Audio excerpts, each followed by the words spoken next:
The classic case of hurt people hurt people.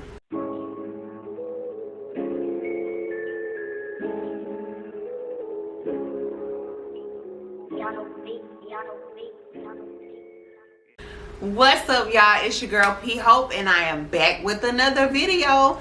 This is Belle Collective's season 1 episode 3. I don't know the title of it. I don't do all of that, so we just gonna jump right into it. Just a recap, because I know I did not review episode 2. I would have had it coming out late, so I just opted not to do it. So I'm just gonna wrap it up. Really, the highlight of last week's episode was about Tambra having her birthday bash, her birthday party. Like, she wanted to do it up. I don't even remember how old she was turning, because I don't want to be shady and say that lady was turning 50, because that might not be right. So we ain't finna try to guess her age, but just know that she had a birthday bash, and she was escorted into the party by, like, I forget what it's called, but like a whole bunch of police officers. I think she had like 3 or 4 police officers escort her in, and I was just like, oh, okay. Now, I'm not sure what area, what side of town she had the party on, and maybe she felt like she needed that kind of protection. But my thing was, if you did all that because you felt like, you know, you're such this big person, this big personality, like, why you didn't have an audience out there to watch you? Like, you went into the party, but it wasn't even nobody out there watching you. And if it was, you should have made sure that the cameraman showed that, because us on the outside looking in, that little part didn't look right. I was like, oh, okay. But, you know, maybe you one of those people that, you know, long as you enjoyed it and long as, you know what I'm saying, you felt like you was that bitch, then that's all that matters. Is she finally gets into the event place. It's really nice. It's a nice setup. It's outside, which is great, because I'm not sure when they filmed this if Miss C19 was already in town or not. But, you know, either way, she had her outside birthday party, and it was really cute. It was decorated really nice, and she had a lot of people show up to support her. So everybody looks nice. Everybody's being mixy and mingly. And, you know, y'all remember at the damn brunch, at Letitia's brunch, that Latrice,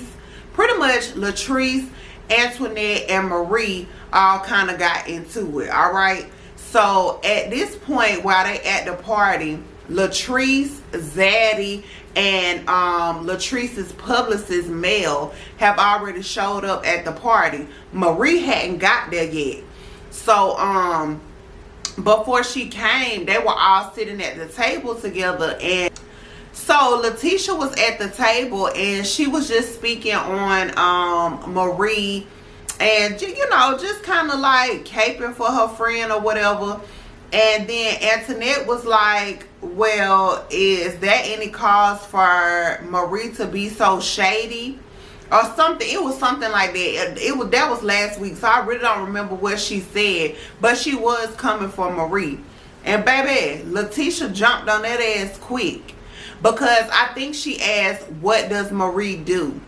And in rebuttal, Letitia got that ass together right fast in a hurry, and she was like, well, you know, she is a multi-million-dollar business owner, and, you know, she does this, she does that. Honey, she started running down them credentials, and she said, and furthermore, we're not gonna have nobody coming at her, and she's not here to defend herself. That's what we're not gonna do.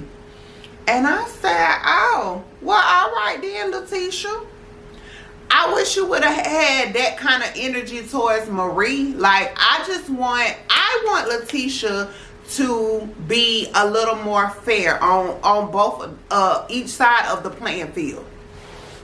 Y'all, my throat is seriously trying to go out. I'm sorry. But yeah, like I said, I just want Letitia to be fair on both sides of the field, because I feel like Letitia be right there from the beginning when Marie starts her shit, but no matter what's being said and what's being done, she's automatically gonna take Marie's side, even when she know that Marie is on that bullshit. And that's the only thing I don't like about you right now, Letitia. But other than that, I'ma let you live. And I understand how it is when that's your girl. You ride for your girl, point blank period, whether she in the right or when she in the wrong. It's a lot of us out there like that. So yeah, that part just is what it is. So they had another scene at the party last week where once Marie did finally get there, Letitia had already walked over to Marie and asked, you know, could her and Latrice have a conversation about what happened at the brunch. And Marie said that, you know, she wasn't here for that. She doesn't want to do that. And she was like, so Letitia was like, well, you know, I just feel like you ought to be the bigger person. And, you know, at some point, y'all need to come together. Now, over on Latrice's side of the room, she is filling in Mel about everything that's going on. She's and I'm sure Mel had already knew about it before they got to Tambra's party. But at this point, they're able to put a face with all of the drama that done went on. So now that Mel sees that Marie is there, they're already making rounds at everybody's table. So it's like boom, boom, boom, boom, boom. Once they get around to Marie's table, it's Marie and Essie sitting there. And I want to say Letitia was at the table too, but I could be wrong. And, you know, so Mel was like, hey, you know, nice to meet y'all. She walked over. She wasn't shady. She was just, you know, just happy-go-lucky. And Mel is a beautiful woman. Like, it's nothing like a naturally beautiful woman. Like, you can tell that Mel doesn't need a whole lot, and she doesn't do a whole lot to look good. So, Mel, if you run across this video, girl, you got it. You got it. I give people their flowers where they deserve it. And I just want you to know that you are a beautiful chocolate woman. But yeah, so anyway, she goes about trying to mention what happened at the brunch. And Mel is letting Marie know that, you know, she's just trying to get a little bit more understanding of what happened at the brunch and just trying to see if the ladies can come to some kind of resolution and just squash the whole thing. But Marie is giving absolute dust. Okay, Marie is not giving eye contact. Marie is not holding conversation. The only thing that she has to offer is that only thing I want to talk about is Tambra. If y'all don't want to sit down and have a conversation about how beautiful this event is and the life and celebration of Tambra Cherie, then we don't have nothing to talk about. So that was the stance that Marie had. And I can't even say that I was mad at Marie at that point, because, I mean, let's just face facts. That was a situation that could have went left, and it could have fucked up Tamra's birthday party. Like, okay, yeah, you got a point right there, Marie. But I feel like in that same breath, you were so ready to be so respectful to Tambra because it was her party. So my question is, why were you so ready to be as disrespectful as you were at Letitia's brunch? Like, are those two, do those two not equal the same? Do they not deserve the same amount of respect? So because you feel like Letitia is your BFF, or because that's your good friend, it's okay for you to act the ass at an event that she's having? She had a very important announcement that she wanted to get out, and she couldn't get that out because of who? Because of you. You threw a temper tantrum and you wanted to start some shit, but it was wrong time, wrong place. But now all of a sudden at this lady event, you ready to come to your senses and you don't want to talk about it. This not the time, this not the place. Okay, Marie, cool. We'll let you have it. What else happened last week? So, did anything else special go on? Oh, Latrice, Zaddy wanted to have a conversation with Latrice about partnering up in her company. He wants to invest his money. He wants to actually become VP of the company. So, you know, he's got his own ideas. He's got his own, you know, fresh looks and outtakes that he wants to bring to the company. And Latrice was like, well, you know, when I first started this whole hair thing, like, you didn't believe in it. You didn't see the vision. Like, you didn't want nothing to do with it. And now that it has taken off to the level that it's at, now you want to bring your ass on board. And he was like, yeah, pretty much. Now that I see that this is a real business, I want to invest in it and I want in on it. And she was like, okay. And so he was dead ass serious when he said that. And she was dead ass serious about, you know, letting him come on board. But she just wants him to be a silent partner. So that was pretty much all went on with them last week. Before Tambra actually went to her birthday party, she was shopping around for her birthday outfit. And she took her stylist with her. And so she was having a conversation with the stylist about pretty much her love life. She said that, you know, she has an ex that she was with for quite some time. And, you know, they just never had kids. She said that she did freeze her eggs a long periodically time ago. And, you know, hopefully Mr. Right will come along really, really soon so that she can unthaw them mugs and she can give her parents some grandkids or whatever. And she said that also back in the Gap, she had the opportunity to get $1 million from, I think she said it was a basketball player. A basketball player offered her $1 million to have his baby. And of course she ended up declining that or whatever. But, you know, the stylist was like, can we go back and find his ass? Because, you know, is that $1 million still up on the table? And she was like, you know, I wouldn't really give a damn if it was up there or not. Like, no, that's not nothing that I'm trying to do. Tambra is one of those women that's just really, really focused on her career at this point in life. Like, making a family is just not, it's probably on her list, but it's not high on the list. And so, but I guess people feel like because she's not doing anything but getting older, they're just kind of trying to drill that in her head, like, okay, you know, time is winding up, time is winding up. But, you know, Tamara don't give a damn about that, because as long as she got them frozen eggs and as long as you know, her finances can afford her a surrogate, she's not concerned. The baby will come when it needs to come.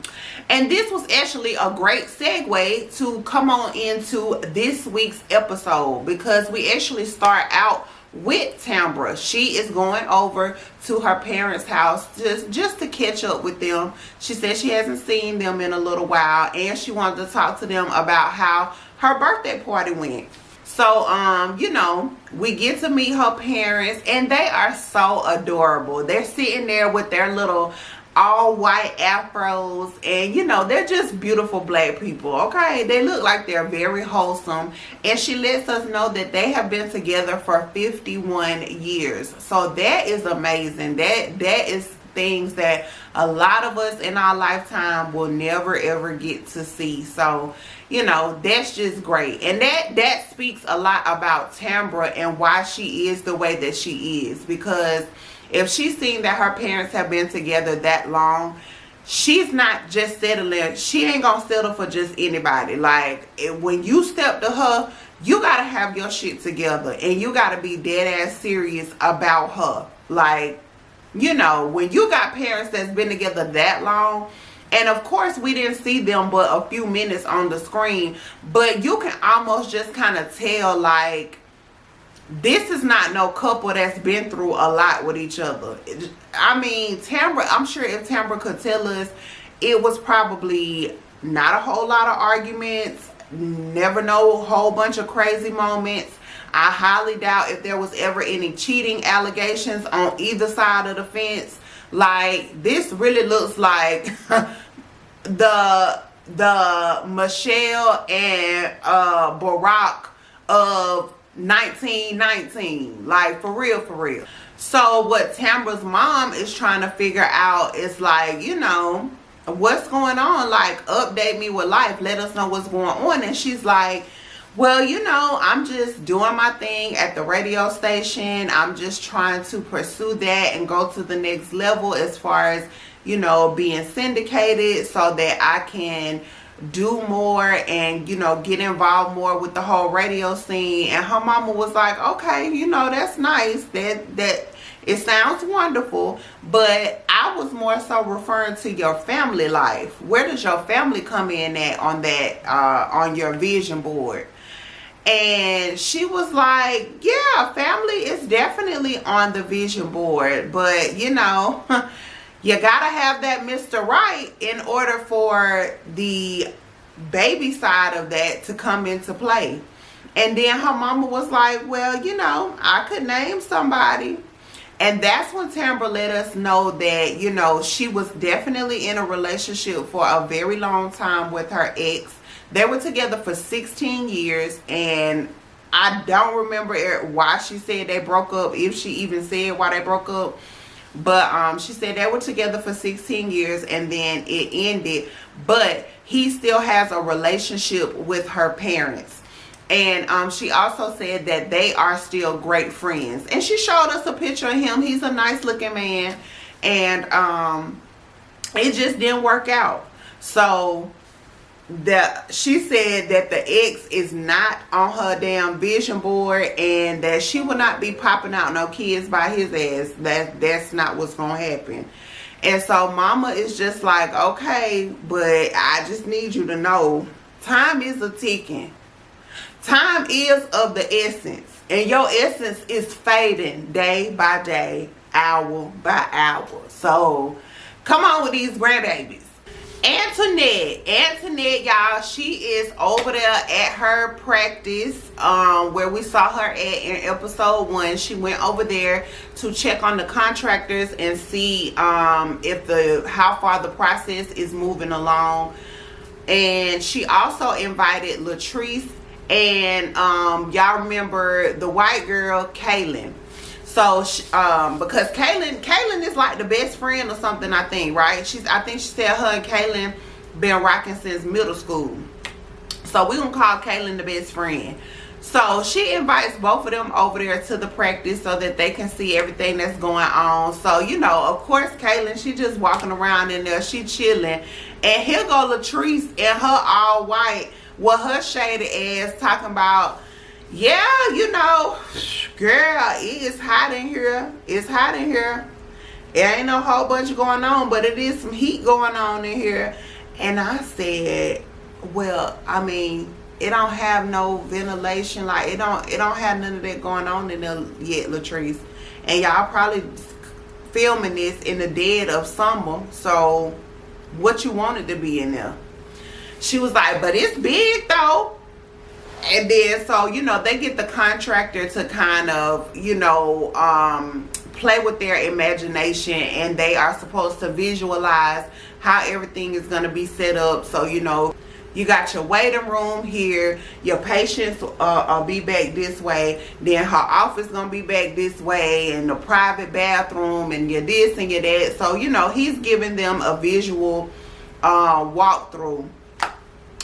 And they like, okay, girl, this gonna be nice, you know what I'm saying? You gonna be in here doing the damn thing. And she's like, yeah, I am gonna be in here doing the damn thing. So then Latrice breaks out and was like, so, you know, what did y'all think about Tamra's birthday party? Now, I didn't even know Kaylin went, but obviously she was there. I don't remember Kaylin ass being there, but, you know, obviously she went because she knew everything that was going on. And so Antoinette was talking, and she was just like, yeah, you know, I think the party was cool, but I'm just trying to figure out, like, what was all that shade that Letitia was throwing towards me? You know, we ended up at the end of the night, we had to have a conversation or whatever, and I let her know that, you know, I was acting a little shady towards her or whatever, and she made this little dig about my hair sliding off my head or whatnot, my little wig sliding back. And I was like, okay, you didn't quite tell the story of how it went, but we get the gist. So as they're talking about all the shady moments that happened at the damn party, I don't forgot which one of them said it. I think it was Latrice. I think she said something about, see, that's what I'm talking about. You know, people just got to keep it real. And it was at that moment that Kaylin had to verify some shit. Kaylin wanted to know what is keeping it real. And then they panned to a confessional with Antoinette saying, see, this is when you have to educate your white friends on some of this homegirl lingo. They called it homegirl lingo. Because I started to say something about it in my review for episode 1, but I didn't. But I have noticed with you, Antoinette, that you do go into homegirl mode when you are around your homegirls. And then when you're with Kaylin, you go a little more valley. We get a little more valley girl out of you. We get a little more Antoinette. We get Antoinette. And then when you with your homegirls, we get Nick, okay? And when you're with Kaylin, we get Miss Valley Girl. We get a little Valley, we get a little pageant, we get a little more of that Jackson twang up out of you when you're with Miss Kaylin, okay? Kaylin gets Antoinette and Latrice gets Net, okay? So I do notice that you do that, and that's, you know, you're not the first person to do it, and you're not gonna be the last. But you know, if you could be a little more conscious with that, then try to, because it comes off as a little phony on both ends.